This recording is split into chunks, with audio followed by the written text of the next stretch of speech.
just about to start turn 12, and this is where we're up to. So the British have decided at this point to cut and run as much as they can. So let's look at each of their columns. Now, the Superb, the Canopus, the Spence are all damaged.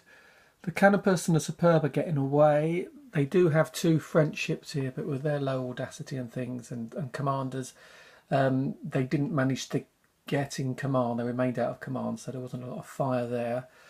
We're having the Spencer's having a hard time because it's had to come through this section here. It's nearly got out, and I think it might not make it though because the French have been aiming for the sails. So that's only going to make 2 hex. It's this distance, and hot on its tail we have the Neptune, which is pretty undamaged, so the first-rate French ship. So that's a bit problematic. Okay, we've got ships going in different directions here. Exciting up here. Okay, the Pluton came along and grappled onto the Victory as well. Some good dice rolls there. And the Victory has been captured. So don't bother going to Portsmouth to look at that. It's not going to be there. It's going to be in Marseille or somewhere instead. A real blow. A real blow. So we can see Nelson's division here, squadron, fleeing. Now I think they're gonna get away now. And over here we can see that the Cochrane's division have moved as quickly as they can. So they're moving. They're still running at the moment. They're going to turn to reaching soon and try and come down this way. So they've got their full sail on, ready to go. There has been, and you can see the Spanish have turned in as well. Okay, the Spanish waited to the very last moment to see what the British were going to do, and once the British turned, they've turned in as well.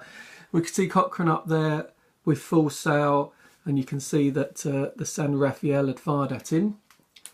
Again, they've been aiming at the sails, and Cochrane, who is on the Belle Isle, is beginning to suffer some hits there.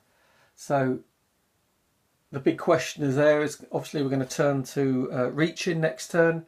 How far can it get? It does thankfully have the Northumberland here in which you can shelter in from some of the fire here. We can see, you know, the Spanish use their chase guns if that's all they can get into shot, but they would do that. And basically what the French and the Spanish are going to do is they're going to forget about these guys here, probably forget about these two here, but with these guys coming across, especially those here, we've got a good chance of catching these 2 ships here. And obviously catching the famous Cochrane would be fantastic, but the Conqueror, I mean the Conqueror is pretty well undamaged, but there's still a lot of firepower there. They've got the full sails up, which makes them a bit vulnerable to rigging hits. So we're just going to have to see. I mean, it's a good fire from the French and the Spanish. They're going to slow those guys right down. I think these 2 are safe, pretty much. Probably let them go. Yeah, so there we go. So we're getting towards the end. There was quite a few fires in the last turn, but they all got put out. No more striking. In fact, there hasn't been a lot of striking at all. Oh, we can see this guy down here is vulnerable. Let's keep on, and that's now reaching, and that's gone really, but it hasn't struck. There we go. So turn 12. Okay. Let's see what happens.